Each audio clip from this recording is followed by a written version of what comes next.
2020's AI Plus Expo. We will be beginning with a panel discussion of principled leadership. To discuss this important subject, please welcome Representative Don Davis, co-chair of Four Country Caucus, Representative Troy Downing, vice chair of the Four Country Caucus, Ray Barcott, the co-founder and CEO of With Honor, and Brandon Daniels, CEO of Exiger. Andrew Desiderio, senior congressional reporter at Punchbowl News, will moderate the discussion.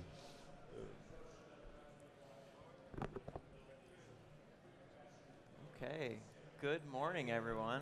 Sounds like everyone can hear me.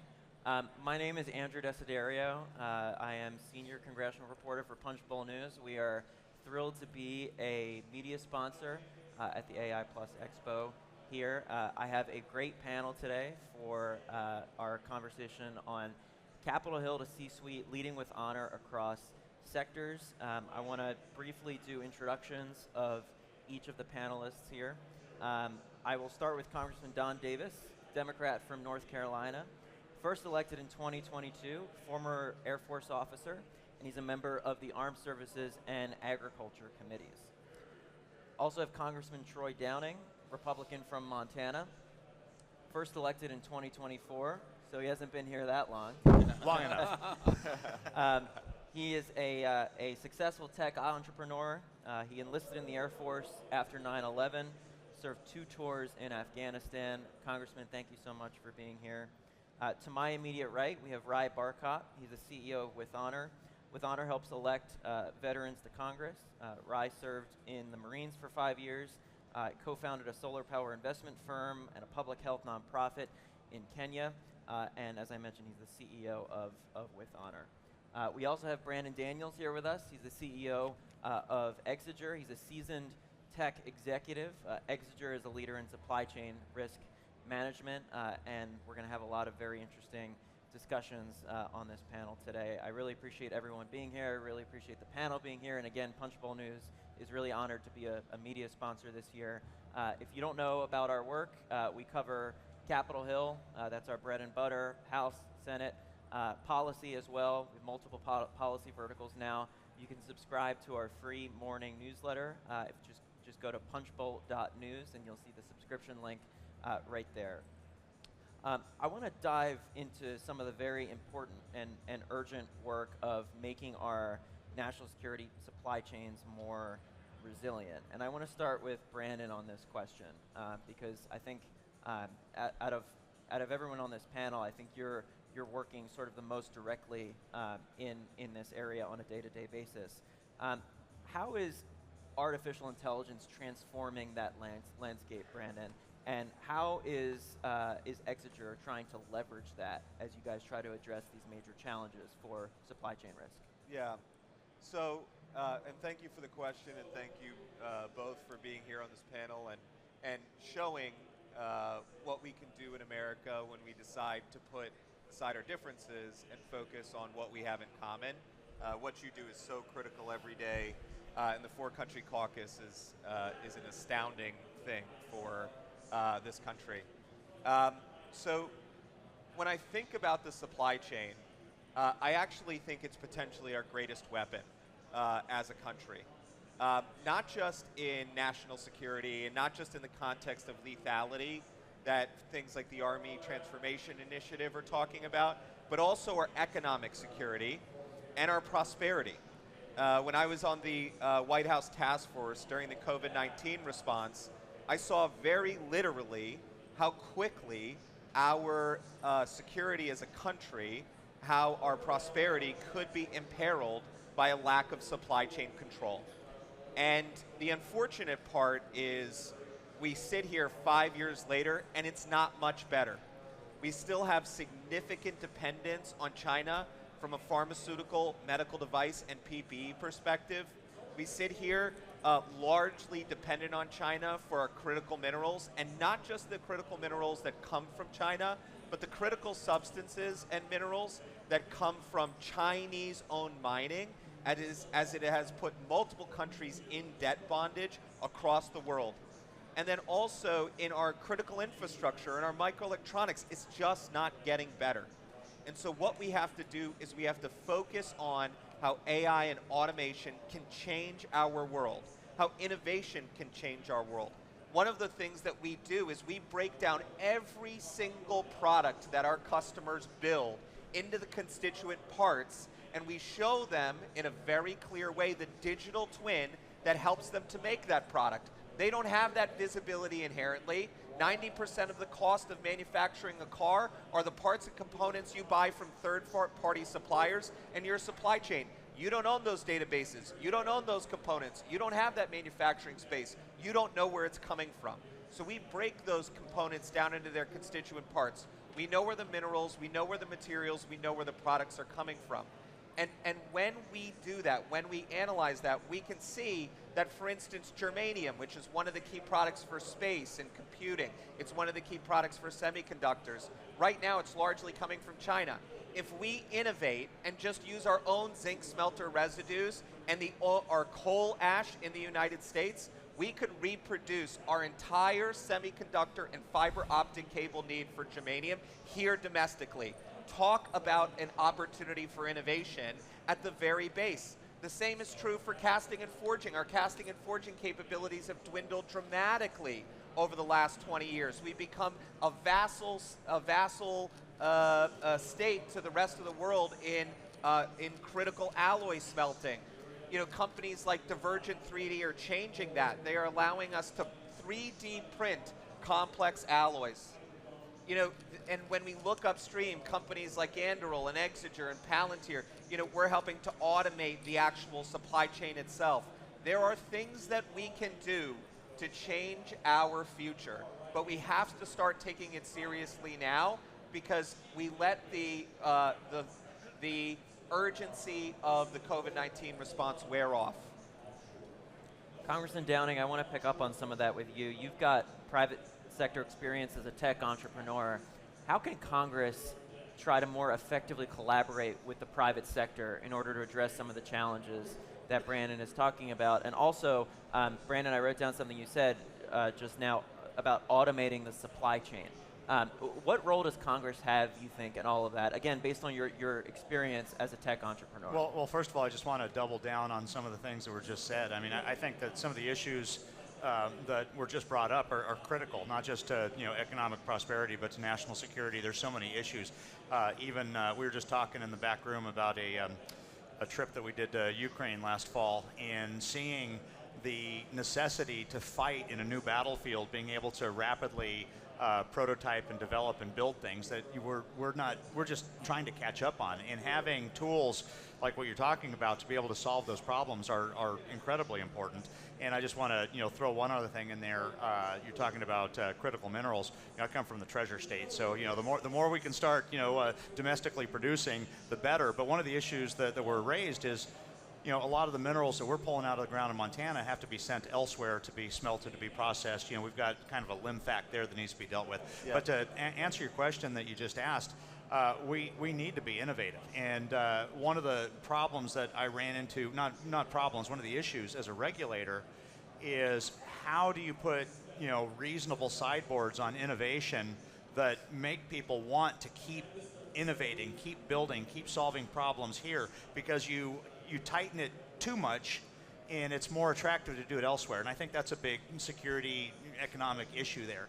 And a lot of the problems that we are trying to deal with as a regulator is the machine biased? Is the machine trying to answer these questions? So what we really try to do as a regulator is not be prescriptive in what we did in our tools, but to be more concepts based. This is what you should be thinking about. This is what you should be looking about at.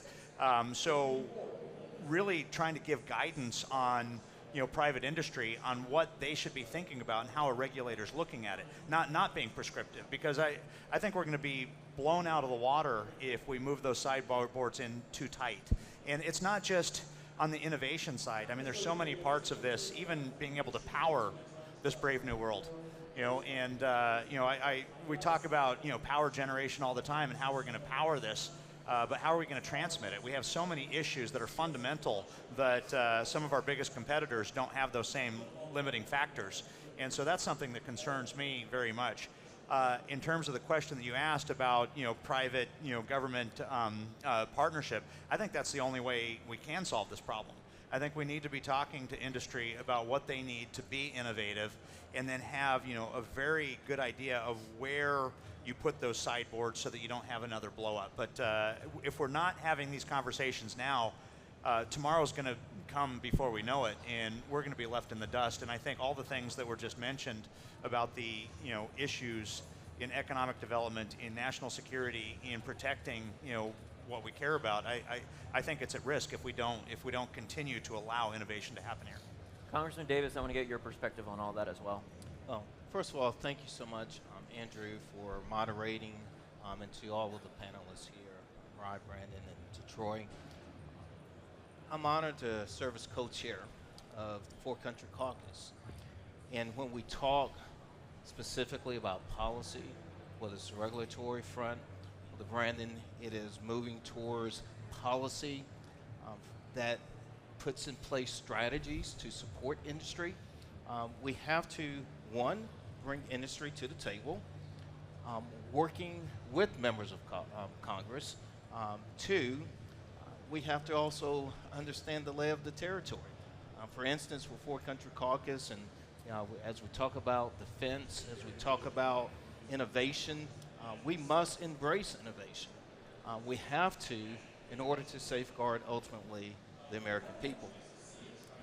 That means to me, when we think about Four Country Caucus, and to put the perspective in place, Troy, it is playing the long game on this, meaning coming and reaching out to members of Congress, both Democrats and Republicans, who are sitting at the table. In this case, with Four Country Caucus, with your leadership, with Jay Gelsey's leadership, to be able to sit at the table together, putting country above politics, and actually asking ourselves, what is best for the American people? Right. And not only that, but what I would say specifically to industry of the significance and the importance of doing it this way is you have to play the long-term game.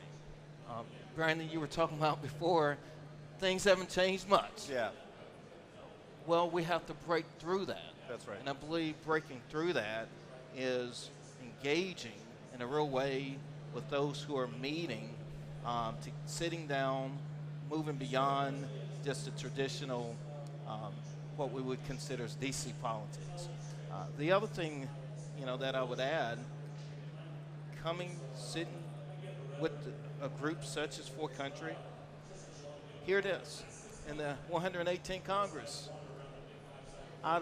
We actually do endorsements in terms of looking at policy that's going to make a real difference. In the 118th Congress, it's about 35 pieces of legislation that we endorsed. And here it is, even in a Congress in which much did not pass, 16 out of 35 pieces of legislation endorsed, by this group who are really interested in prioritizing the things that are going to move us forward. AI, automation, it's a no-brainer on this. We have to, and especially in DOD, look at ways to operate more efficiently and more effective as we are safeguarding the American people. So these are some of the things I would say. I would also make clear to industry, not only is it an endorsement process, but as a member of the Armed Services Committee, members of the Armed Services Committee are able to sit down with you, and when we are now dealing with the NDAA, actually submit priorities. And these are things that we're doing, trying to create consensus around these policy areas that we should be more united around. Yeah. And that's the whole aim of the work that we're trying to do here. Get that synergy, bring forth good recommendations, move it forth, whether it's NDAA or other areas. But I really want to just elevate and uplift this so that we can break through the noise. Yeah. Rye, I want to pick up on some of what the Congressman was just talking about, but specifically your organization does a lot of work to try to bridge partisan differences on issues that really shouldn't be partisan. Can you talk a little bit about some of that work that you guys do, especially when it comes to AI and national security? Yeah, so With Honor is a nonprofit, nonpartisan organization. I had the privilege of co-founding it with another Marine that I served with, and David Gergen, a mentor to both of us, about 8 years ago. And we focus mostly in Congress by working alongside the four-country caucus that Congressman Davis co-chairs and Congressman Downing is the vice chair of. And we have done that by focusing principally in national security, national service, and veterans affairs for legislation that can actually get done. You know, it strikes where we're sitting here at the AI conference. We first got engaged with AI through the National Security Commission on AI, which is now almost 5 years ago. And that commission then became the SCSP. The four-country caucus helped pass into law about 24 of those recommendations. It took 3 years to get those all through. We're still doing follow-up on some of them, some of which are very important in terms of getting more talent into government that's aware and knowledgeable in these critical issues. But 3 years is too long in a time frame to actually respond to the pace of change in technology. So let me give one example. We took a bipartisan congressional, we've taken 4 bipartisan congressional delegations to Ukraine. Congressman Downing referenced the one from last fall. Congressman Davis was on one. Even Brandon came out on one. And what just happened yesterday, or 2 days ago rather, this attack on Russian soil has massive implications for the sort of future of national security everywhere, including the United States. And you must have a government that can actually talk across these tribal lines, tribal partisan lines, to address massive threats like the one that we just saw deployed overseas. What if those capabilities get in the hands of our adversaries, and all of a sudden you can forward deploy drones or illegal groups in the United States forward deploy drones and attack our soil? That's why this is so critical that we still have adults in the room that can have real conversations. And so we're delighted that the group has now 37 members in the House. We started a Senate affiliation with Senators Wicker and Reed last Congress, and that group has now grown to 11, and we're looking to do a lot in this area to maintain smart legislation that doesn't stifle American competitiveness, but that keeps us safe. And that's a tough balance to strike. Rai, you just mentioned the bipartisan delegations that you guys have organized to Ukraine. I know both of you, Congressman Downing and Congressman Davis, have been on these delegations as well. Brandon, I want to ask you about how the war in Ukraine has impacted global supply chains. I know you've talked about this topic a lot. And how important is it for companies in general to be making business decisions based on the ever-evolving geopolitical landscape? So there were 3 things that I saw just after the Russian invasion of Ukraine, which I had the unique position the night that Russia invaded Ukraine to be sitting with a number of top military, former and current leaders. I was with folks like Hondo Gertz, who used to be our former Secretary of the Navy, with folks like the former Undersecretary of A&S. And one of the things that we immediately looked at in our systems and in our technology were our dependencies on Ukraine. Because obviously when there's geopolitical conflict, there's the aspect of sort of the infringement on a global democracy that sort of threatens us all, but then there are impacts to our supply chain as well. And one of the things that we saw is the 3 primary companies that produced 90% of the United States semiconductor grade etching neon. 3 of the companies that produced it were all in Ukraine, and were all shut down overnight. And so immediate impacts to the supply chain. All of those ICE storage chips, all of those Intel chips that were going into our cloud computing, overnight were robbed of a critical material necessary for us to continue to build and scale because of the conflict. And so that was the first thing I saw. Immediate impact to our supply chains when we have concentration risk like that we don't solve. The second thing I saw, and this was in Ukraine when I had went with Congressman Davis, was the incredible shift in battle, the incredible shift in warfare. Because what good is a tank if I can have 10,000 drones come over the horizon and pick it apart piece by piece, right?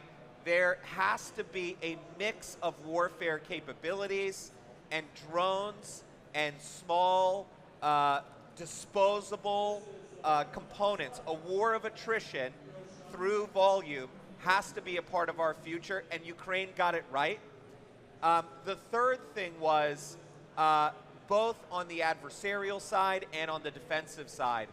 The adversary has started to pick apart American equipment and target parts of American equipment that they know are hard for us to sustain. Mm-hmm. And from a Hask and Sask perspective, that should be a red alarm. That's a 5-alarm fire. That, first of all, that they are targeting with the kind of precision to hit the parts of a weapon system that are hard to sustain, and two, that they know what's hard for us to sustain. Right? I mean, that's a major, major issue.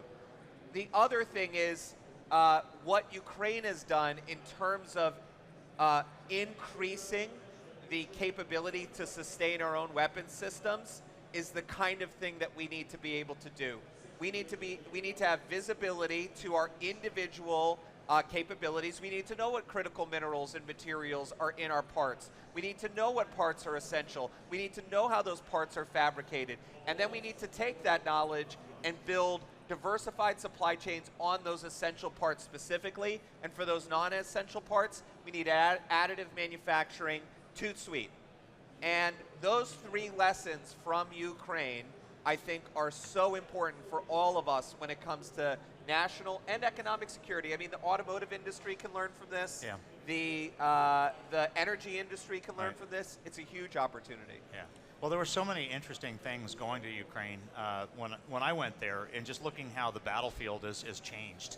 You know, it's no longer a $35 million mil-spec, 10-year project for a weapon. Yeah. They're using, cheap, small, rapidly produced. It reminded me of the American Revolutionary War. Yeah. We decided we're not going to stand in a line and let people shoot at us. We're going to fight differently. So it's very different. And seeing these swarms of drones being able to take stuff out. And so you think about what that means in terms of our defenses and what tools we need to be able to, start shifting that. But the other thing that comes down to, I think, what we've already talked here about is how do we mass produce? How do we create that $1,000 weapon that you need 1,000 of them rather than the $35 million weapon that takes you 10 years to develop? I mean, how do we change that? And what kind of tools in rapid prototyping, manufacturing? How do we bring that in? And like you were talking about, they're specifically targeting parts that are hard to produce. How do we identify that and make sure that we are thinking about that in this next version? Because it's completely changed. How I've been to war, traditional. Yeah. I've been to Afghanistan. This looked nothing like that. That's right. And so what is coming down the pipe? Hey, you make one good point I want to key off of, though. The provisioning component of warfare, if we can also make it so that innovation, so the ability to actually manufacture parts, get access to those materials, take out the mil specs that are self-inflicted wounds. Right. Think about ways in which we can broaden our industrial base to mass produce. That could be a weapon in and of itself. Imagine if a Bradley fighting vehicle had nothing that was hard to sustain, and we could get things out to the field and just put them out at one after and that's another. exactly what we were seeing, when we were there. I mean, That's it's just rapidly. I mean, let's send 1,000 of these. Yeah. Because they're easy to get the parts for, easy to produce. That's right. So easy to modify. Exactly. Yeah. Congressman Davis, you mentioned earlier, obviously, your role on the House Armed Services Committee and the National Defense Authorization Act, the most critical piece of legislation, really, that Congress has to pass on an annual basis, aside from, of course, funding the government. How do you think the Armed Services Committee, through the NDAA, should address some of these challenges you guys are talking about right now, about addressing just how warfare has evolved from when you and Congressman Downing were in military service?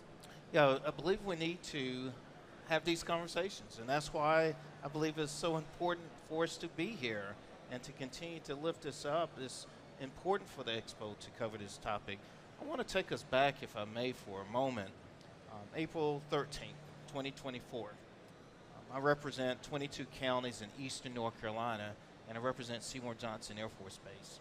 So we deployed F-15E, the Strike Eagle, to the Middle East, just shifting gears a little bit.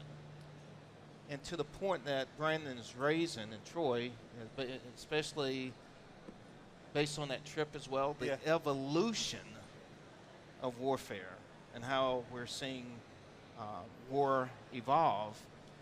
So we deployed F-15Es over there, and they perform a brilliant mission and actually knock out, this is our unit, nearly 80-some rockets that Iran was firing at that time, and drones.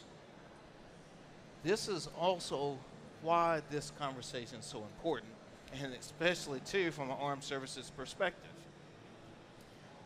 So if you look at now the cost ratio of deploying munitions from an F-15 to take out a drone, 30,000, some however much, probably low-end type drone, I mean, the ratio is astronomically different, and that's why I believe we have to continue to look at how do we, from a committee perspective, are having these conversations with industry and really embracing innovation, because what I'm saying, we could probably do this at a much lower cost ratio in the end through the use of technology.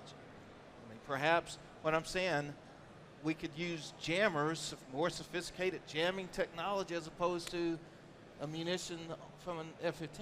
Yeah. I mean, But what happens when AI is driving it and not direct communication? So then you can't jam it. Yeah, that's right. Yeah. That's right. I mean, so that's the next part of the evolution. That's right. That's what scares me, because right now, okay, you can jam GPS, you can jam radio signals, you can jam all kinds of things, but if it's thinking for itself, how do you fight that next part? Right. So I think again, and this has been my experience. I mean, as a member of the Armed Services Committee, listening to the different ideas when industry come, being creative and innovation, those things that are going to take how we fight to a whole nother level. I believe it is having the conversations and continue to hear that we are supportive and embracing, if anything, too, not only safeguarding American people, but from a cost perspective. Yeah, and I think that you make a great point, because it is about that ratio, right? And as you get closer to knocking down the door of an enemy, you do take heavier and heavier artillery, right? Like, I used to be a boxer, and I kind of compare drones to jabs, right? You can keep, you can defend, you can manage. But if I really want to knock down a door, I need an F-22, I need an F-15, right? Because at some point, you're going to meet hard artillery. And at that point, you might have an AI-driven, you may have an AI-driven aircraft, and then you don't have to worry about jammers, you don't have to worry about that kind of capability. But then we do need to modernize and sustain these larger capabilities in a different way. We've just in the last 6 months alone, we let 3 major factories that support our defense industrial base, one that does all magnesium castings, one that produces a lot of our cadmium-plated capabilities, and another that produces a lot of our steel. We let them idle production or burn down because we haven't given them the capabilities to make sure that they're managing hazardous waste properly. Like, we've got issues that we've got to manage in sustainment and defense industrial base expansion to make it so that we can maintain those big systems, but only bring them in when we need them, right? It has to be a phased approach. And this is like an enormous opportunity right now, generational opportunity. When I started with Honor, Secretary Bob Gates joined our advisory board. He's still on the advisory board. The one piece of advice that he said was, if you actually are successful with building this bipartisan coalition, take on defense procurement. It is hard. It has basically not changed at its core since 1947. And now we have a moment where all of a sudden you have this earthquake that's come in to the department. We have a recognition, we have the tools, thanks to AI and companies like Exiger, that can actually drill into this Byzantine supply chain, where we do stupid things. Like when Elizabeth Warren questioned, was there for the nomination of the Secretary of the Army, Dan Driscoll, she identified this great bipartisan issue. Why do we have requirements to serve embedded into all service equipment, embedded into all these DoD contracts that just rip off the government left and right? So there's a huge opportunity. It's a bipartisan opportunity, and you guys are on the forefront of it, and we're so glad that you are. Thanks for serving in the Four Country Caucus. By the way, for the audience, come out to the congressional baseball game next week. It's a great opportunity to also do bipartisan stuff, and I believe that Congressman Troy Downing prepares to hit a bomber into left field right at Congressman Don Davis. And we're gonna catch it, I'm telling you. Well, the congressional baseball game is Democrats versus Republicans, right? But we're seeing, like the conversations on this stage here, they're bipartisan. I would say they're nonpartisan, honestly. Ryan, I know we're out of time, but real quick, I did want to ask you, what is your advice to prospective congressional candidates when they look at what's happening in Washington, they look at the partisan food fights on Capitol Hill every day, and they think, I don't want to be part of that? What's your advice to them? We evaluate about 2,000 candidates every year that run across the country. If you know a veteran that's interested in serving again, or if you know a national security professional that wants to serve again and is interested in elected office, please reach out and contact us. The number one piece of advice is to put service first. The most successful candidates that have served in uniform and come into this unforgiving environment that is Congress have a service mindset. They look at it as a hardship post, and they're there to do the duty for the country. They're there to be a workhorse, not a show horse, and to pick the battles that really matter. And those are bipartisan battles, by the way. Great note to end on. Thank you very much, panel, for being here. Really appreciate it. And thank you all for being here as well.